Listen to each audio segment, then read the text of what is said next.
मेरा देवर पति का चहीता था। पति उसकी हर इच्छा पूरी करता था। एक रात देवर मेरे पास सोने की जिद करने लगा। पति ने मेरी आंखों पर पट्टी बांधकर देवर को मेरे पास सुला दिया और देवर ने मेरे साथ पूरी रात। मैंने पति समझकर कुछ न कहा। जब आंख से पट्टी हटाई तो मेरे होश उड़ गए, क्योंकि वहाँ तो मेरा ताल्लुक एक मिडिल क्लास फैमिली से था। बाबा एक फैक्ट्री में नौकरी करते थे, जबकि भाई छोटे थे। मेरी ख्वाहिश थी कि मेरी शादी अमीर घराने में हो, जहां नौकर चाकर हो, ऐश की ज़िंदगी गुजारो। मेरी शादी की उम्र हो चुकी थी, लेकिन सिवाय पापा के दोस्त के बेटे के रिश्ते के अलावा मेरे लिए कोई रिश्ता नहीं आया था। मेरे ऊंचे ख्वाब थे। मैं खूबसूरत और पढ़ी लिखी थी, इसलिए मैंने पापा के दोस्त के लड़के का रिश्ता ठुकरा दिया था। पापा और माँ तो चाहते थे कि मेरी शादी पापा के दोस्त के बेटे से हो जाए, क्योंकि वह देखा भला और घर का लड़का था। मेरे माँ बाप को छानबीन करने की ज़रूरत भी नहीं पड़ती, लेकिन मैंने इनकार कर दिया था। यह भी एक पढ़ा लिखा और हैंडसम नौजवान था। वह किसी प्राइवेट कंपनी में कम तनख्वाह पर जॉब करता था, लेकिन मैं जानती थी कि मेरी जितनी ऊंची ख्वाब है वह उन्हें पूरा नहीं कर सकेगा। मेरे ठुकराते ही पापा के दोस्त ने इसका रिश्ता किसी और लड़की से कर दिया था और कुछ ही वक्त के बाद उसकी शादी हो गई थी। लेकिन मैं अभी तक घर में बैठी थी। मुझे उम्मीद थी कि मेरे लिए एक ना एक दिन किसी अमीर लड़के का रिश्ता जरूर आएगा। मैं प्रार्थना भी बहुत करती थी और एक दिन मेरी मिन्नत रंग ले आई। मेरे लिए रोहन का रिश्ता आ गया। रोहन बहुत अमीर और नौजवान था। उसने अपने माँ बाप का बिजनेस संभाला हुआ था। उसके गांव में ज़मीन थी, शहर में दुकान थी, जिसकी वजह से उन्हें हर महीने लाखों रुपए मिलते थे। जब रोहन की माँ और बहनें मुझे देखने आई थीं, तो रोहन भी उनके साथ था। मेरे माँ बाप को रोहन पसंद आ गया था। मैंने भी रोहन को देखा तो वह मुझे अच्छा लगा था। बाबा ने रोहन के बारे में मामूली सी छानबीन की और रिश्ते के लिए हाँ कर दी।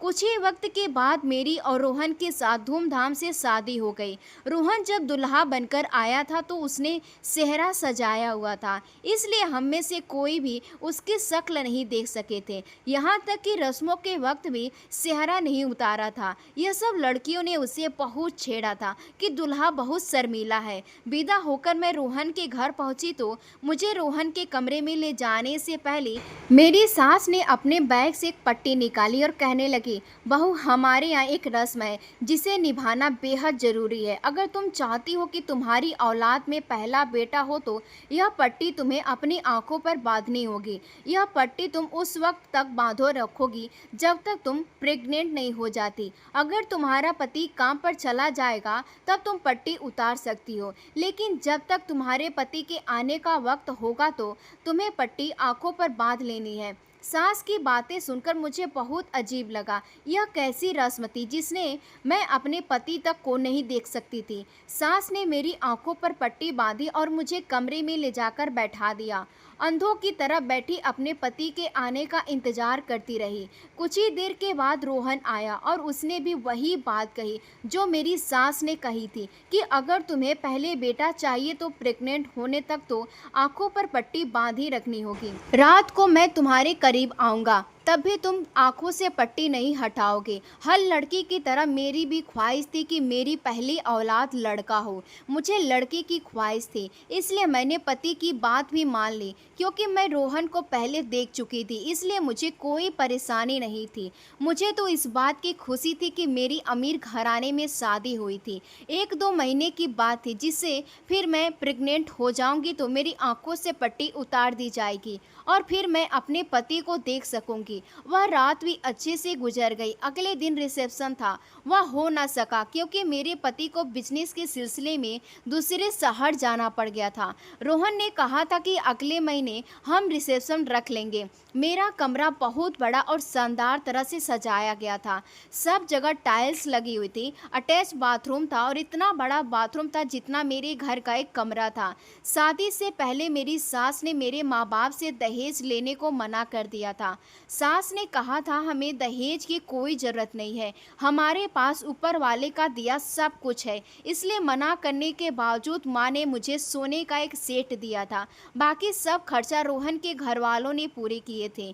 मैं बड़े से कमरे में चल फिर कर खुद को हवा में उड़ता हुआ महसूस कर रही थी। मैं दिल ही दिल में खुश हो रही थी कि मेरी शादी मेरे पापा के दोस्त के बेटे से नहीं हुई। उसका घर भी छोटा था, उसका अपना कमरा इतना था जितना मेरे कमरे का, अटैच बाथरूम, और बचपन की जवानी तक गरीबी ही गरीबी देखी थी। अच्छे अच्छे कपड़े और जूते को तरसती थी। जब मैं अपनी अमीर सहेलियों को अच्छे अच्छे कपड़े और जूते पहनते देखती तो मुझे बहुत एहसास होता था। हमारे घर अच्छा खाना महीने में सिर्फ एक बार ही बनता था। उस वक्त जब पापा को पैसे मिलते थे, बाकी के दिन और दाल चावल और खाकर गुजारा करते थे। मुझे गरीबों की ज़िंदगी से नफरत थी। मेरे पास जितने भी कपड़े और जूते थे वह सब पुराने थे। 6 महीने या साल बाद माँ मुझे नए कपड़े बनाकर देती थी। घर के खर्चे बड़ी मुश्किल से पूरे हो रहे थे, तो ऐसे में माँ मुझे नए कपड़े बनाकर देती थी। लेकिन अब क्योंकि मेरी अमीर घराने में शादी हो चुकी थी, इसलिए अब मैं डट कर अपनी ख्वाहिशें पूरी कर सकती थी। मेरी अलमारी में सब नए नए कपड़े और जूते मंगवा कर रख दिए थे और उन्हें देख देख कर खुद पर नाच कर रही थी और खुद को दुनिया की सबसे खुशकिस्मत लड़की समझती थी। मेरे लिए पैसा ही सब कुछ था। जिसके पास पैसे नहीं उसके कोई नहीं, कोई रिश्तेदार भी मुंह नहीं लगाता। जब मेरा रिश्ता रोहन से हुआ था तो मेरे रिश्तेदारों ने माँ को बहुत बधाइयाँ दी थी कि सुमन की किस्मत खुल गई है, अब वह सारी जिंदगी ऐश करेगी। और अकड़ के मारे मेरी गर्दन ऊंची होती जा रही थी। कुछ दिन के बाद ही रोहन की वापसी हुई। घर आने से पहले उसने मेरी सास को फ़ोन करके अपने आने का बताया था। तभी मेरी सास दौड़ती दौड़ती मेरे कमरे में आई। मैं उसके यूं आने पर हैरान हुई। सास ने कहा, बहू आंखों पर पट्टी बांधो, रोहन आ रहा है। अगर तुमने उसे देख लिया तो रस्म टूट जाएगी और फिर तुम कभी माँ नहीं बनोगी। मैं डर गई और जल्दी से दराज से पट्टी निकालकर आंखों पर बांधी थी। 10 मिनट के बाद रोहन घर आ गया। वह मेरे पास कमरे में आने के बजाय माँ के पास चला गया। मैं आंखों पर पट्टी बांधे अपने कमरे में बैठी रही। रात का खाना हमने एक ही टेबल पर सब घर वालों के साथ मिलकर खाया। मुझे रोहन के वापस आने की बहुत खुशी थी। खाने से निपटकर मैं वहीं बैठकर चाय पी रही थी। फिर मेरी सास मेरा हाथ पकड़कर मुझे कमरे में छोड़ गई। मैं बेड पर बैठी रोहन के आने का इंतजार करती रही। रोहन कोई 11 बजे के करीब आए थे। जब वह मेरे पास लेटे और मुझसे बातें की तो मुझे उनके मुंह से पान की बदबू आई। हालांकि शादी के पहली रात जब रोहन मेरे पास आए थे तो उनके मुंह से पान की बदबू नहीं आई थी। आज वह आ रही थी। मैंने रोहन से पूछा, क्या आपने पान खाया है? जवाब में रोहन ने कहा कि हाँ, पान खाना तो मेरा शौक़ है। मुझे पान की बदबू से नफरत थी, इसलिए मैं रोहन से थोड़ा दूर हुई और कहा कि आप प्लीज़ माउथ फ्रेश करें, मुझे पान की बदबू से एलर्जी है। रोहन ने फ़ौरन से माउथ फ्रेश करा और रोहन हर दूसरे तीसरे दिन मेरे पास आता तो मुँह से पान भरा होता था और जब वह मेरे पास सोता तो वह मुंह खोल कर लेटता था तो उसके मुंह से पान की बदबू आती थी। मैं हैरान थी क्योंकि रोहन पान नहीं खाता था। अभी वह बोलता था तो उसकी आवाज़ भी बदली बदली सी महसूस होती थी। पता नहीं मेरी सुनने में गड़बड़ थी या कोई और बात थी। मेरी शादी को 1 हफ्ता गुजर गया था। जब वह सुबह तैयार होकर ऑफिस चला जाता तो मैं आंखों से पट्टी उतार देती थी और मैं सारा दिन पट्टी बांध कर गुजारती। नौकरानी नाश्ता मेरे कमरे में दे जाती थी। लंच और डिनर हम इकट्ठा ही करते थे। फ़र्क यह होता था कि लंच मैं अपनी सास और ननद के साथ करती थी, जबकि डिनर के वक्त आंखों पर पट्टी बांध लेती थी। कई बार मेरे दिल में ख्याल आया कि जब आधी रात को रोहन सो रहा होता तो मैं आंखों से पट्टी उतार कर उसे देखूं।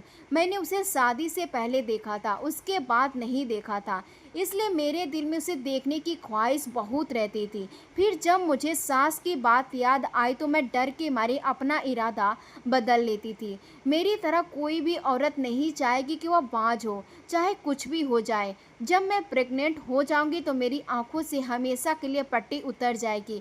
मैं कहीं भी जाती तो सास के साथ ही जाती थी। रोहन के साथ मैं कभी शॉपिंग पर नहीं गई थी, लेकिन मेरी ख्वाहिश बहुत ज़्यादा था कि मैं रोहन के साथ शॉपिंग पर जाऊं। अपनी ख्वाहिश पूरी करूं, घूमूं फिरूं। कुछ दिनों के बाद रोहन की रिश्तेदारों में शादी थी। शादी पर मैं भी जाना चाहती थी, लेकिन गड़बड़ यह थी कि या तो मैं जा सकती थी या फिर रोहन जा सकता था।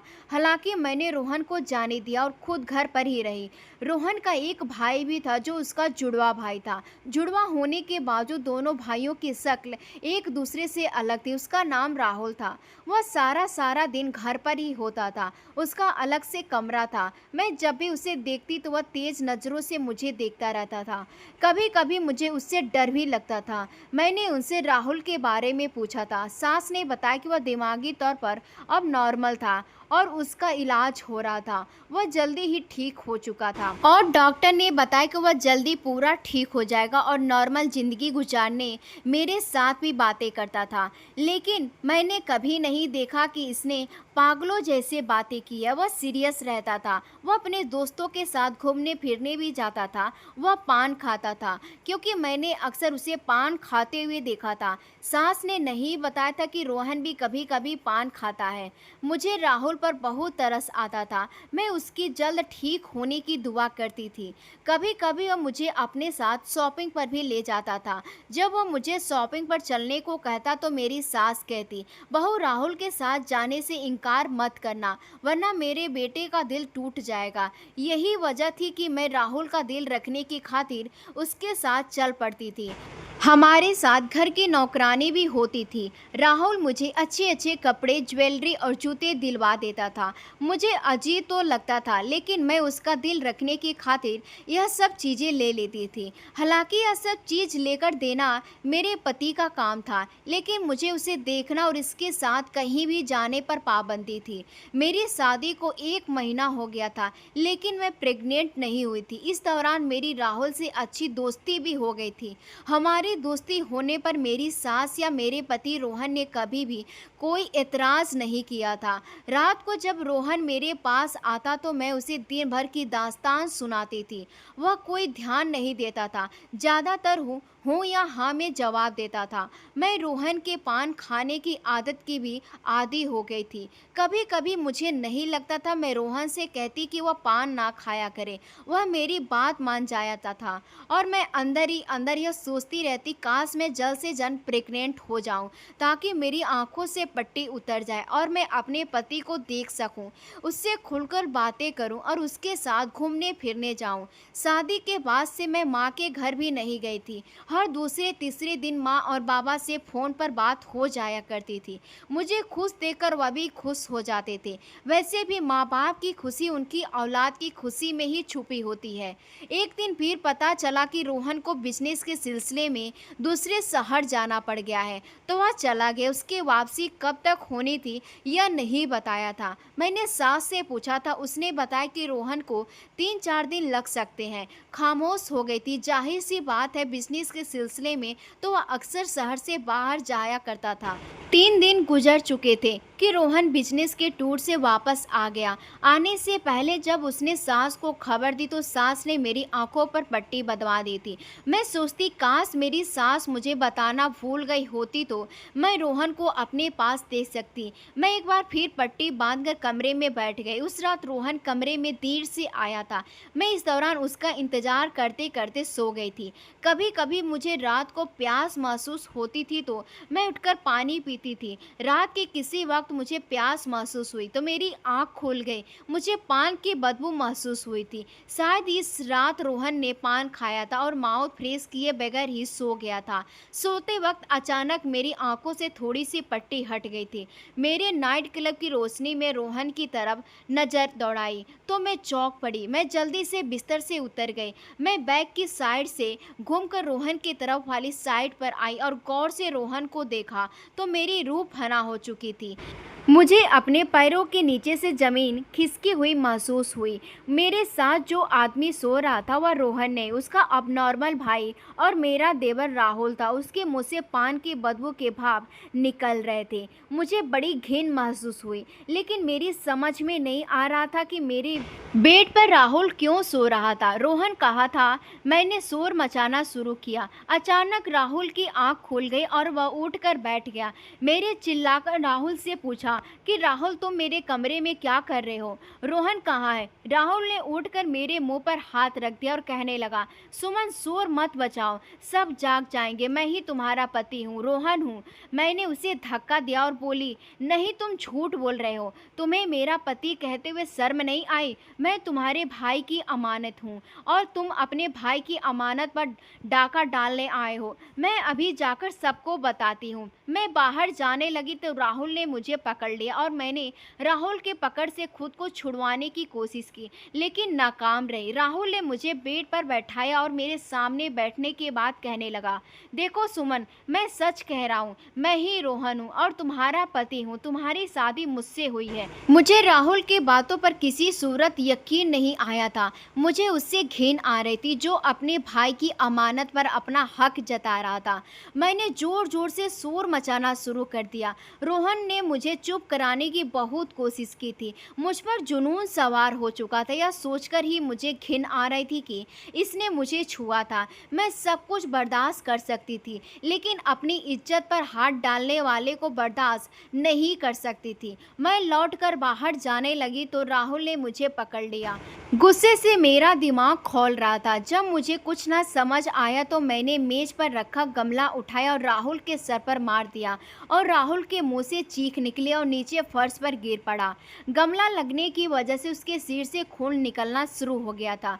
उसी वक्त कमरे के दरवाजे पर जोर जोर से दस्तक हुई। मैंने भागकर दरवाज़ा खोला। बाहर मेरी सास, ससुर, नंद और रोहन खड़ा था। मेरी सास ने जब राहुल को नीचे फर्श पर गिरा देखा और उसके सिर से खून निकलता हुआ देखा तो वह दौड़कर उसके पास पहुंची। बाकी लोग भी इसके पीछे दौड़ते हुए आए। शुक्र था कि राहुल को ज़्यादा चोट नहीं लगी थी। मेरी सास ने मुझसे हैरत से पूछा, तुमने ऐसे गमले से क्यों मारा है और रात को वक्त क्यों शोर मचा रही हो? मैंने उससे सारी बात बता दी कि रोहन भागकर मेडिकल बॉक्स लेकर आया और राहुल के सर की मरहम पट्टी की। वह होश में था। मेरी सास ने मुझे पकड़कर सोफे पर बैठाया और कहने लगी, देखो बहू, उसने तुम्हें जो कुछ बताया सच बताया। उसका नाम रोहन है और यही तुम्हारा पति है, इसी से तुम्हारी शादी हुई है। राहुल मेरे दूसरे बेटे का नाम है। सास की बात सुनकर मैं हैरत में पड़ गई। मेरी हालत ऐसी थी कि काटूं तो खून नहीं निकले।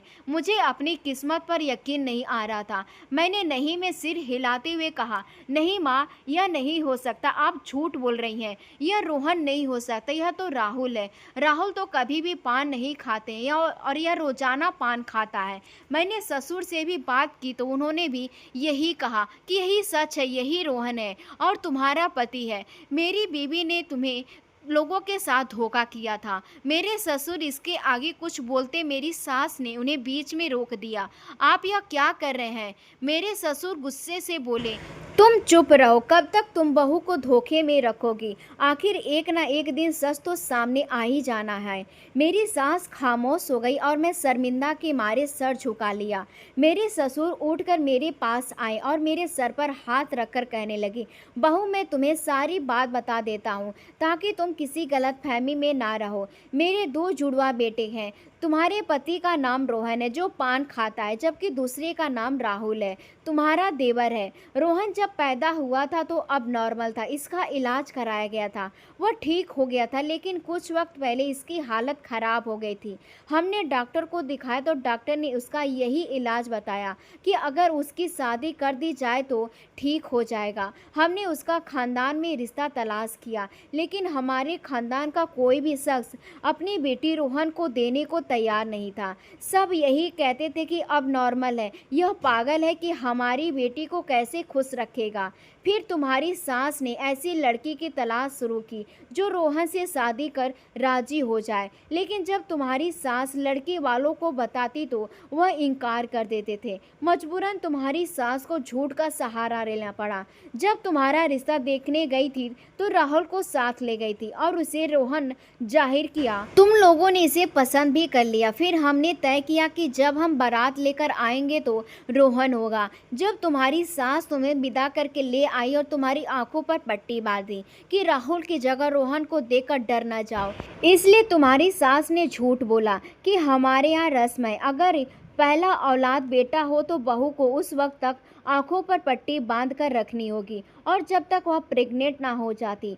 तुम राहुल की जगह रोहन को देखकर परेशान हो गई, लेकिन यह सच है कि तुम्हारा पति है। वह रात मैंने पूरी रात रोते हुए गुजारी थी। मैंने ऐशो आराम की जिंदगी मांगी थी, बड़े बड़े ख्वाब देखे थे, लेकिन मेरे साथ वह हो गया था जिसे मैं सोच भी नहीं सकती थी। मैं माँ और बाबा को भी फ़ोन करके नहीं बता सकती थी। वह पहले ही गरीब के हाथों परेशान थे।